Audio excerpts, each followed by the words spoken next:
I am hesitant to ask if anybody remembers what we went over last week.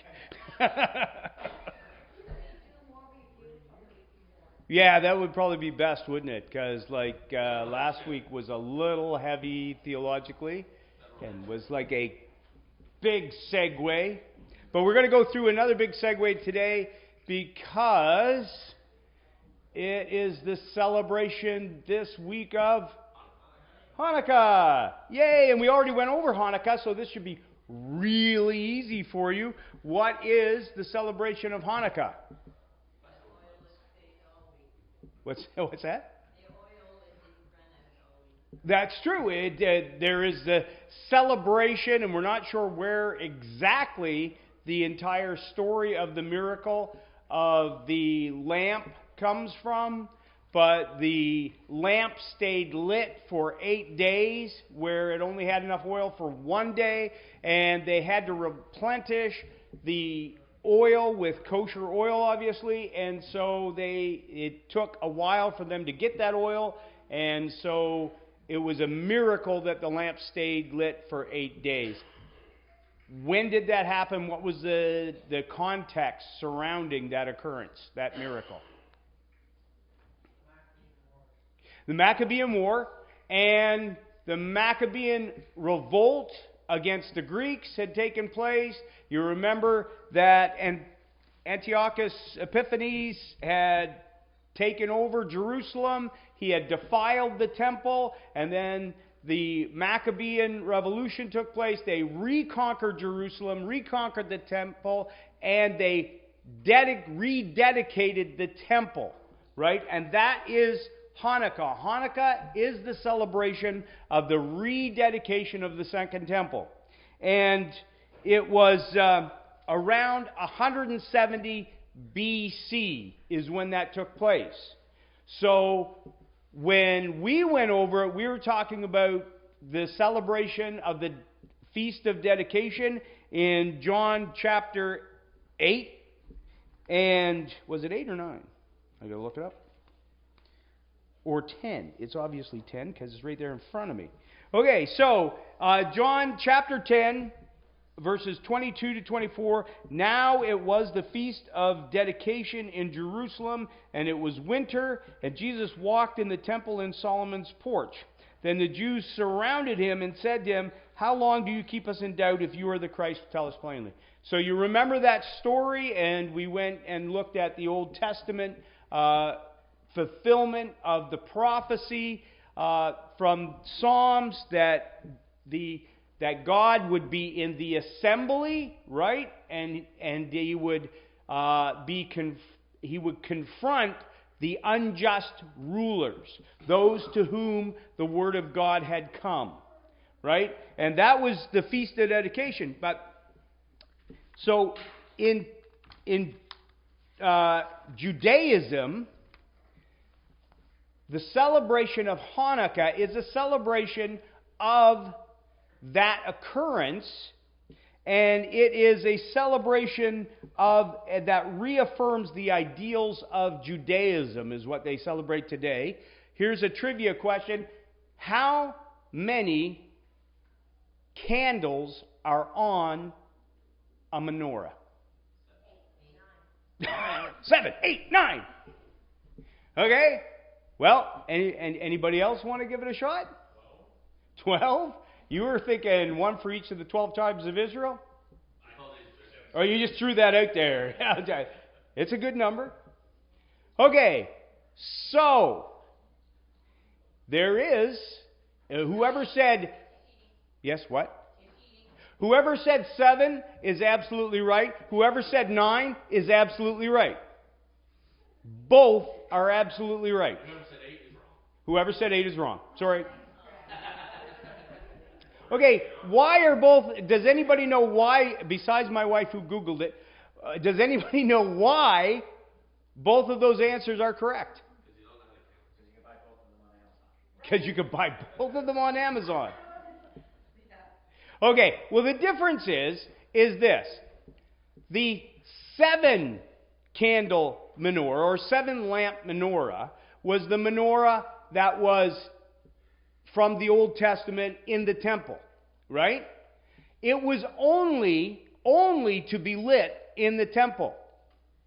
So even though you can get 7 lamp menorahs now, technically, in Orthodox Judaism, you don't use a 7 lamp menorah because you can only light that in the temple. So the current Hanukah menorahs have 9 lamps, and those 2 extra lamps are to symbolize that the miracle of the oil and the lamp staying lit during the days of Hanukah. Got it? Excellent. Okay, so anybody know what they eat at? Well, my mom and I just talked about that, and I couldn't remember one of them. But what is typically eaten at Hanukah? Food, yeah.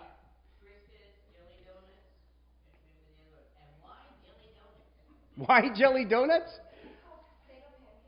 That's laka, and yes, you're right. So those are the 3 things that are traditionally eaten at Hanukah are jelly donuts, potato pancakes, and brisket. Right? Those are the things that are typically eaten at Hanukah. Hanukah is not like a statutory holiday. You celebrate Hanukah by lighting one of the candles. Some people light all the candles every day for 8 days, and other people light only 1 candle for the 8 days, but you go to work, obviously, at the end of the next day every day, right? And you celebrate Hanukah. What's that? Because one of the candles is a special candle, right? So they light for each of the 8 days, and then they light an extra one on the Sabbath. Okay, so what do the lamps symbolize?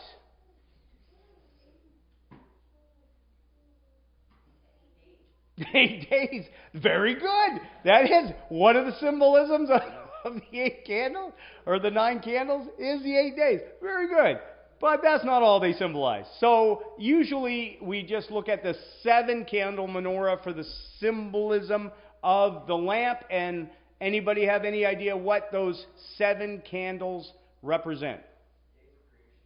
The days of creation. That is one of the things that they symbolize is the days of creation. Obviously the 7th one is the Sabbath one, right?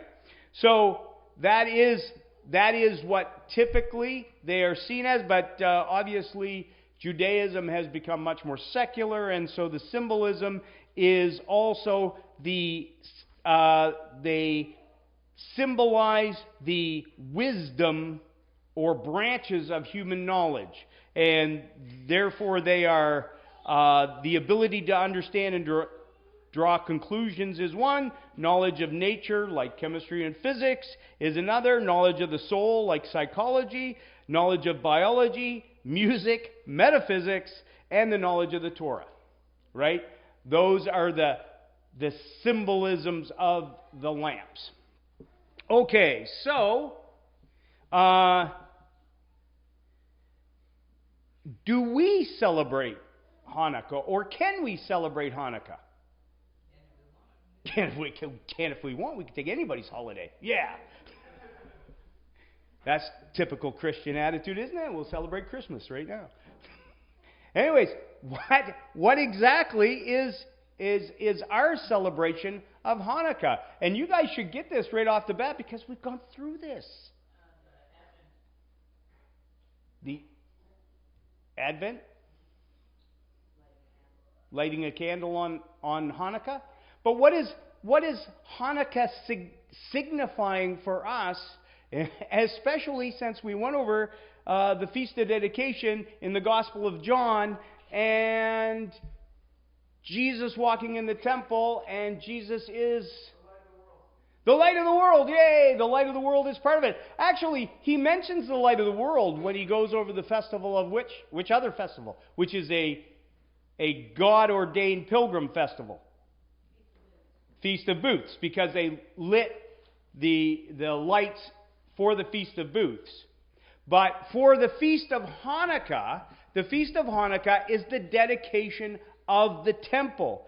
And for us, Jesus is the fulfillment of the temple. And you remember that John is laboring to go over the festivals, all of the celebrations. And we talked about that there's a good possibility that part of the motivation for the Gospel of John is to speak to the priestly class and the elite of Jerusalem, right? Because Jesus is the fulfillment of all of the feasts, but he's also the fulfillment of the priesthood and the temple and the Ark of the Covenant. Now, in the second temple, was there an Ark of the Covenant? No, there was no Ark of the Covenant in the second temple. It was gone. The Babylonians took it, as far as we know, and there was no Ark of the Covenant in the temple. So they could not, the temple was not complete in the days of Jesus because there was no Ark of the Covenant. There was an empty spot raised up in the Holy of Holies where there was nothing. It was just where the Ark was supposed to be, right? So Jesus is the fulfillment. And when John deals with this, he talks about the Feast of Dedication, and he connects Christ as consecrated or sanctified by God, right? In the context of the Feast of Dedication, where they consecrated or sanctified the temple. And so you remember, Jesus said what about his body? Destroy this temple and I will raise it up in 3 days. Right? So Jesus is, and I was thinking about this today, and it's just a symbolism that God used is just absolutely incredible. That Jesus fulfilled the temple in its entirety. If you think about Jesus and his fulfillment of the altar of sacrifice, right? That's an obvious one that we think about, that Jesus is connected to the atoning sacrifice. But what about the Great Sea? Does everybody remember the Great Sea? It's that great big bowl that sat on the backs of the oxen, right? And all made out of bronze, and it was huge, and its weight was like incredible. What does that symbolize? Baptism. It's baptism into Christ. He is the fulfillment of the sea. What about the table?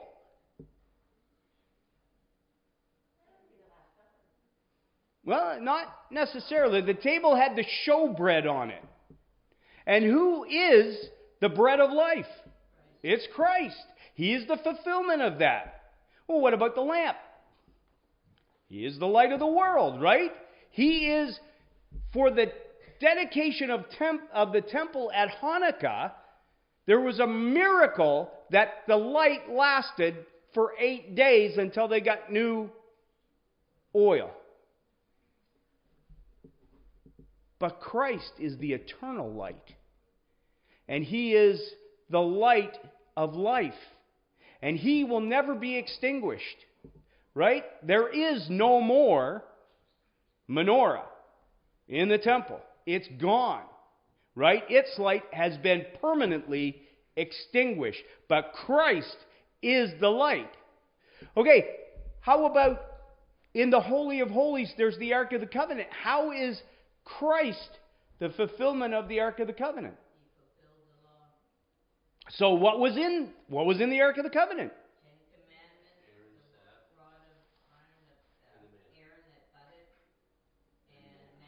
And the manna, right?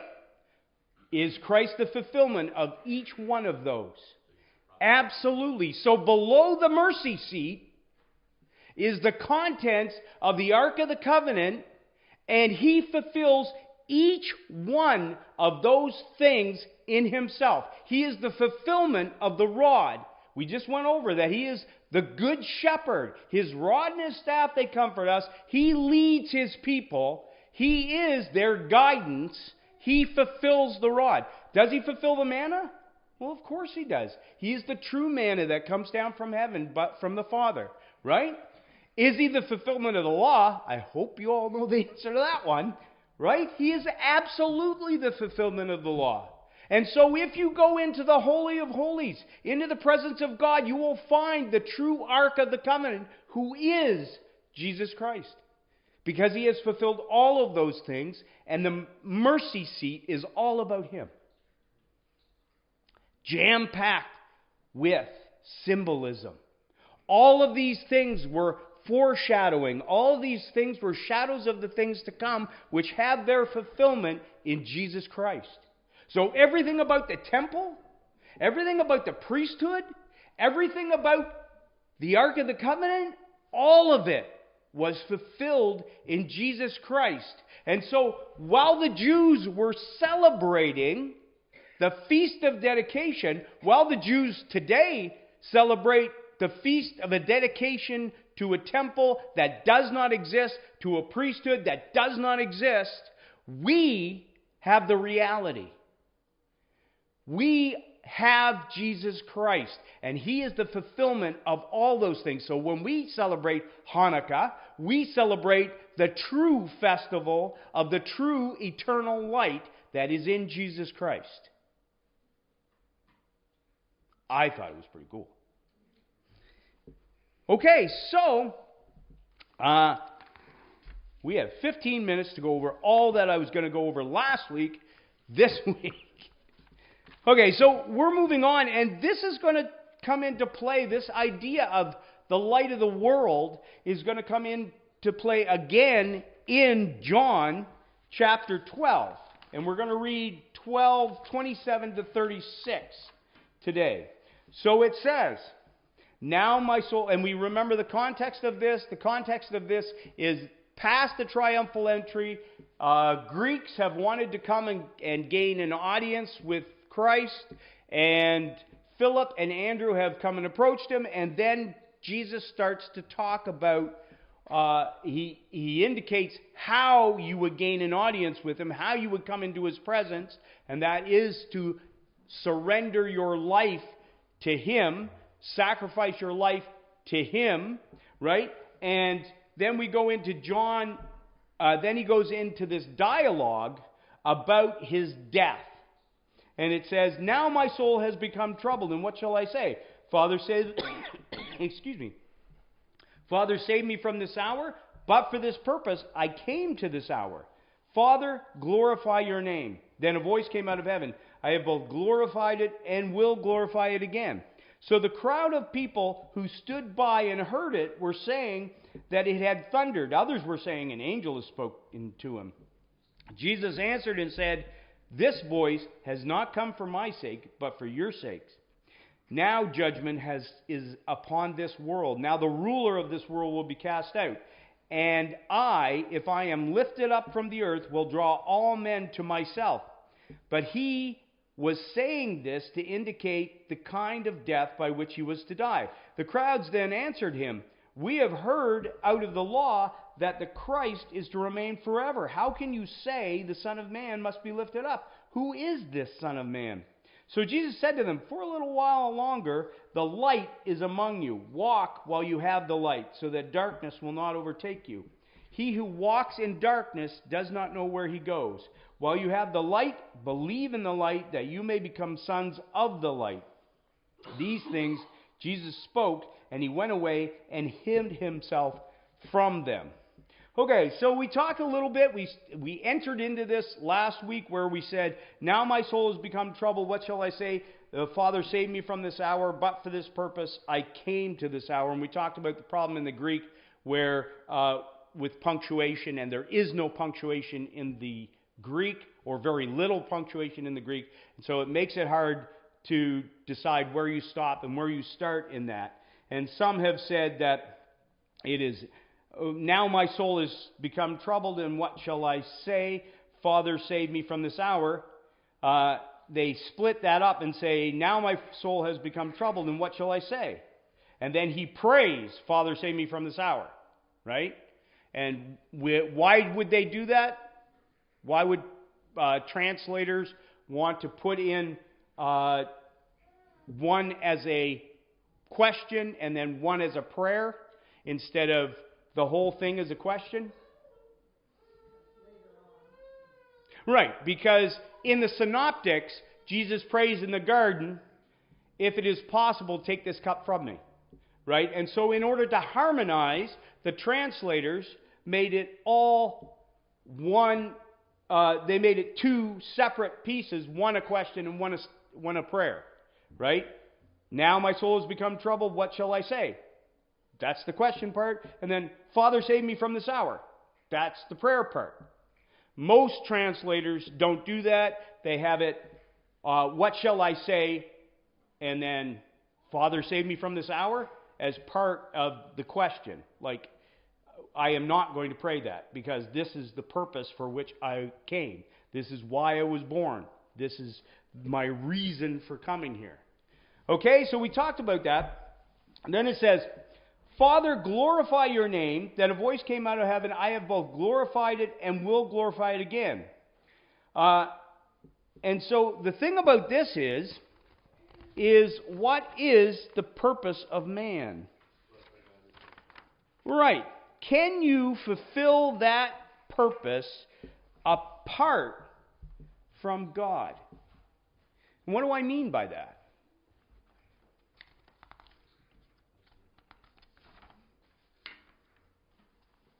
Okay, what I mean by that is, in our present society, and this is not new, people want to worship God in accordance with their own will, right? With their own ideas of how to worship Him, with their own ideas of what is acceptable and what is not acceptable. They want to call the shots in worship. And you will remember that this is obviously early on. What was Cain's sin? He wanted to worship God how he wanted to worship God. Right? And that was sin. What about the strange fire of Aaron's sons? They wanted to worship God how they wanted to worship God. Right? We see the golden calf. Right? People, what did the golden calf symbolize? God. They wanted to worship God the way that they wanted to worship God, and they had their own ideas. And this has continued on, and we see it in the churches today, that people do not regard, they have irreverent worship, where they decide what is okay and what is not okay for worshiping God, not in accordance with the Scriptures, not in accordance with what He has dictated, but in accordance with their own desires and the imaginations of their hearts, and the imaginations of their hearts are only wicked all the time. And their hearts are deceitful above all things and desperately wicked. And so they institute all sorts of irreverent kind of worship that does not glorify God at all. It glorifies man. It glorifies their own imaginations. And they worship in ways that dishonor Him. This is one of the things that we've talked about when we've talked about our separation from the convention.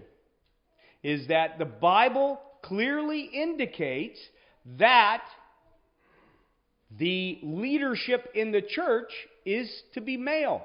It is to be done by men. And yet the convention has chosen to ordain women to the pastorate. And that is worshiping God in accordance with your own imagination, not in accordance with His Word.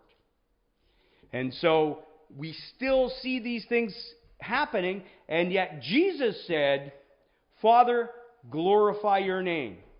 He always does the will of the Father.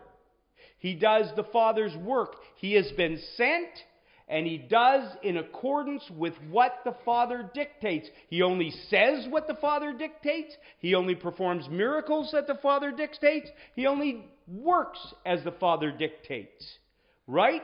Because His whole reason for being is to glorify the Father, and the Father then glorifies the Son.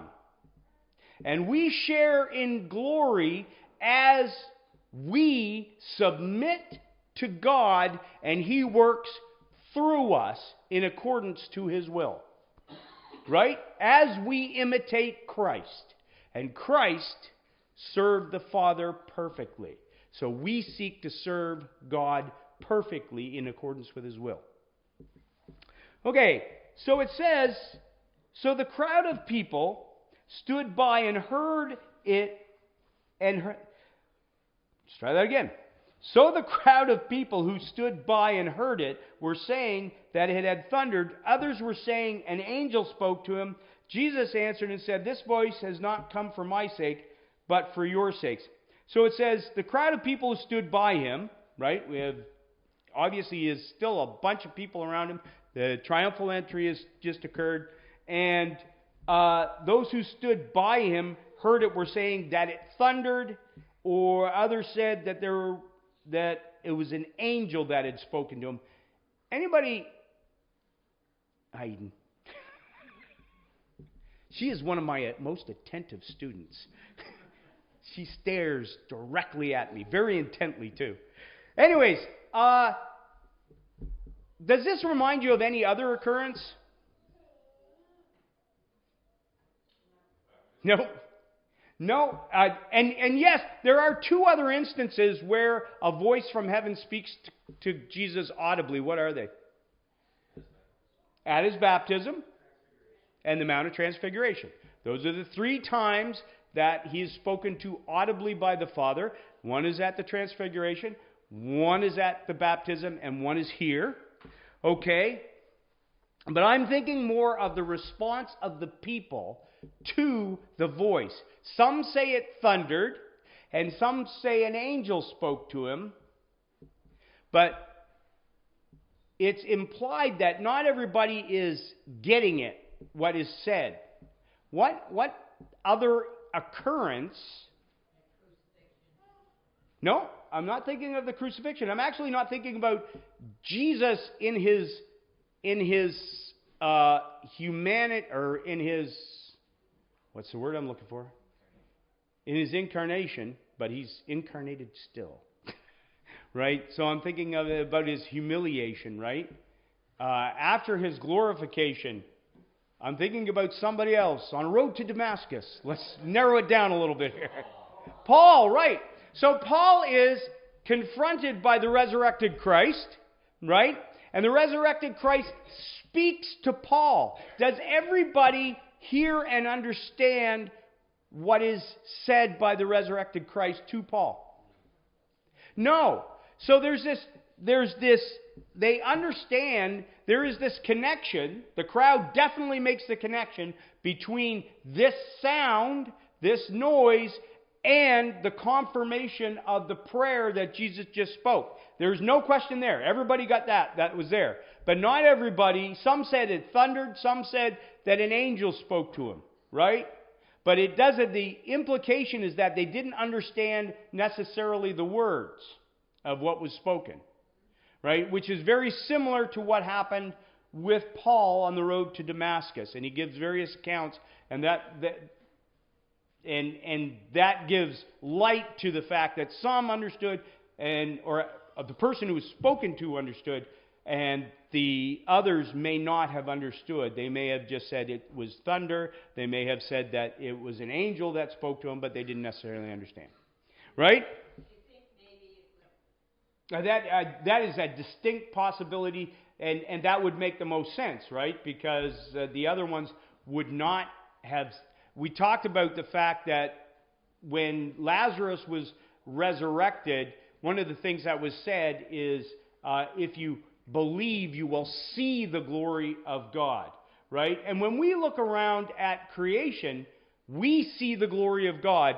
Unbelievers do not, right? And so there is that difference, that belief opens up our eyes, opens up our ears, enables us to see and comprehend what has been done and what has been said. So even when it says that the Jews read the Old Testament, do they understand? No. Why?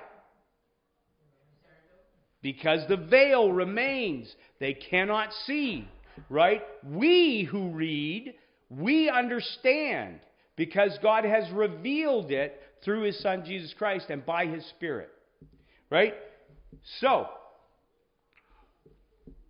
Okay, so it goes on to say, this voice has not come for my sake, but for you. And obviously, that is to confirm that the Father has responded to him, right? That he prayed to him, glorify your name, and then there was immediately this response from the Father. Okay, then it says, now the judgment is upon this world. Now the ruler of this world will be cast out. Who is the ruler of this world?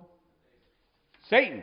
Right. We are well aware of that. He is the ruler, the God of this world, right? The prince of the power of the air. We are well familiar with that.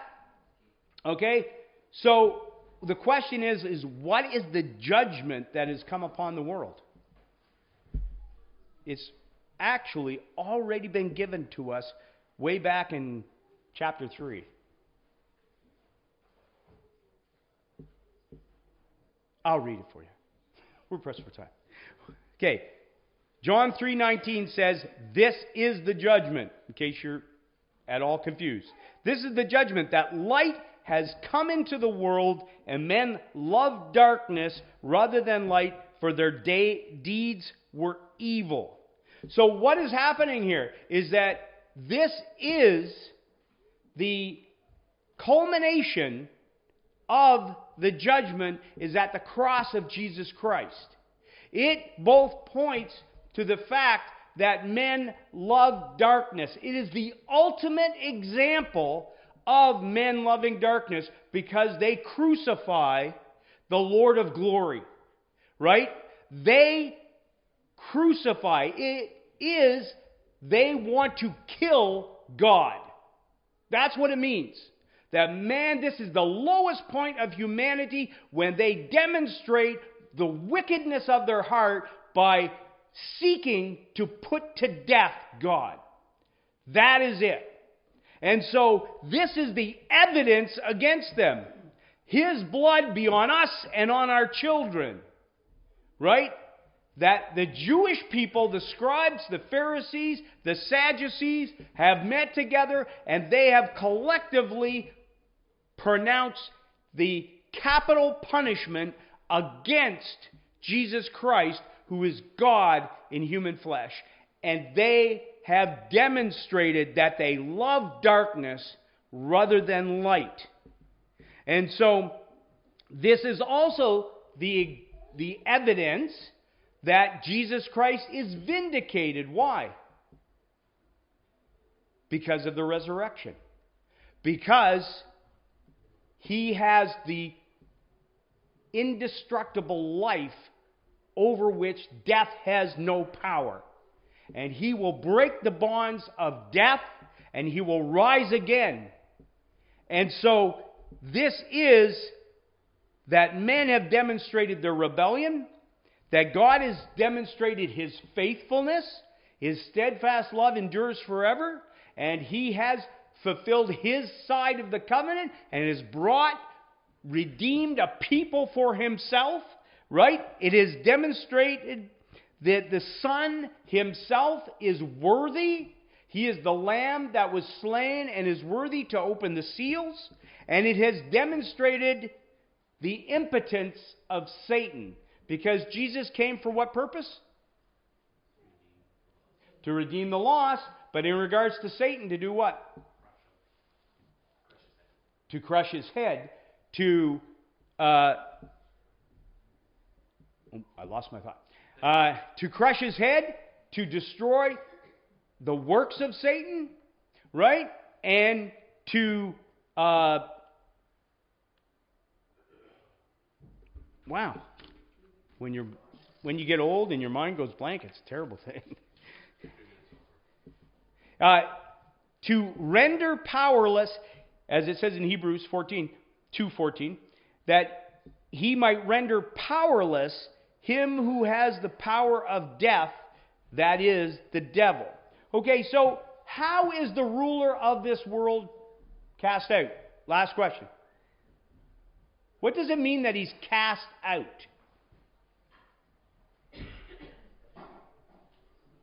Did I hear an answer? What's that? He's defeated, but what at the time of Christ, what was Satan's authority? He was the God of this world and the prince of the power of the air, but he had authority over creation. He had the ability to say to Christ that if you'll bow down and worship me, what will I do for you? I'll give you all the kingdoms. Right? He had that authority. Okay, we're going to stop there. We're done. Thank you.